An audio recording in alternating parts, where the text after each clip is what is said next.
comes the fun, please. Stop Fun, all fun. please. Stop all fun. You cannot have any more fun ever again. Amen. It's funny because I actually never thought fun police would be a topic of extreme depth and significance in the mastermind. Like I just did not. The fun police was not one of those things that cropped up to my mind as like, oh, that's going to be powerful. But are you the fun police? I'm not. No, I think we established that Don't don't you lie. are you are in the context of this conversation and between you and I think you're firmly established in the fun police zone. I think we've all been the fun police, man. And it goes to another conversation we had too, that you're analyzing your nose. Like I'm a huge believer in nose, not your nose and your eyes and your ears. Your NOS or NOES. Some people spell it that way. But the the idea that you question what you're saying no to, specifically when it comes to with your kids, if they want to do something fun that they perceive as fun and you perceive it as being messy, or even like your friends, right? Like, hey man, let's just go out and let's just go snowboarding. And then some people, maybe even in this relationship, are like, oh, we have all this work to do, and there's this checklist thing, and we got to get these things and record this. Yeah, but we live in Colorado and there's mountains. Like, we should just go have some fun. I think in analyzing these things, right? Like really assessing what we're saying no to when it comes to fun and potentially our kids' perception of fun is a pretty powerful conversation. Yeah, man. We so the conversation in the Storehouse Mastermind was obviously about fun.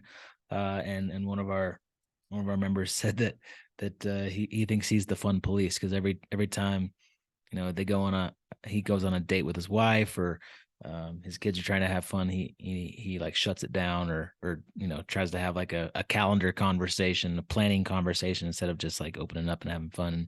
And the more I thought about it, the more I found myself being the fun police as well. Like my kids are doing arts and crafts, and they have you know art stuff and glitter and glue and shreds of paper all over the floor and all over the table, and it's making a mess, and like all I want to do is just like clean it up immediately and not allow it to be messy. Or my kid wants to go have a snowball fight, or my kid wants to have a pillow fight right before bed, and I say no to it. I find myself not allowing fun in our family's life, with my kids, with my wife, and even my friends.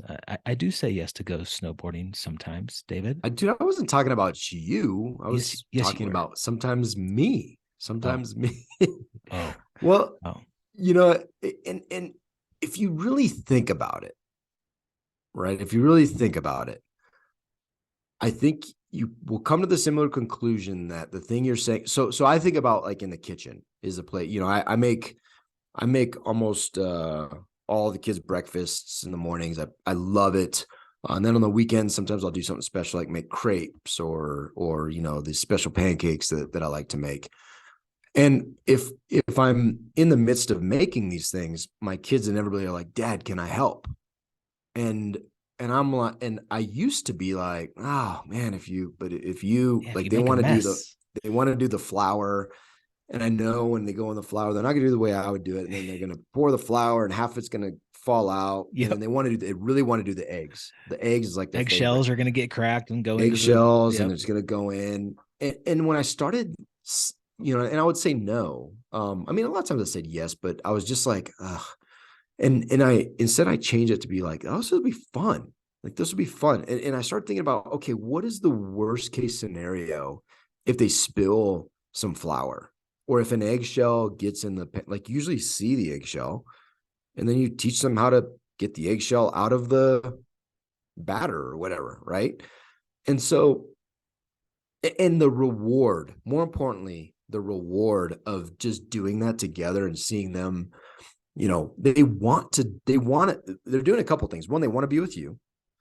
too, they want to work, however you want to frame it. They want to work, they want to contribute, they want to help, and ultimately they want to have a sense of accomplishment in doing this thing and helping prepare breakfast for the family. Like, what's wrong with any of that? That's all really good. And if they're 5 years old when they want to do that, more the better. Right? Yeah. Like it's actually really, it could be really fun, dude. And are some eggs going to be dropped and some milk going to be spilled? Yeah, 100%. I mean, it happened to me the other night. I told Noah, I'm like, he said, I want a glass of milk. And I was laying in his bed and we were snuggling. I'm like, okay, go get it. He went down. He got the milk. He drank it, came back up, and he was satisfied and whatever. Like, he didn't question me telling him to go get it. He was like, oh, Dad, go get it. Like, he was like, okay, cool. Yeah, awesome. And then I went down later. I totally forgot about the whole incident. And there's milk on the countertop, right? He'd spilled some. And my immediate thought was like, oh, man. But then I was like, dude came down here. He's 6. He can barely reach the milk. Like, it has to be down to like halfway for him to be able to like leverage and tip it over. Like, you're hoping the lid is on, because if not, it's all on his head.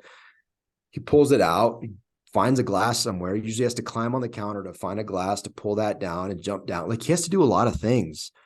And I started thinking about all the things he had to do to get that glass of milk. And I'm like, oh man, good job, little buddy. Good job.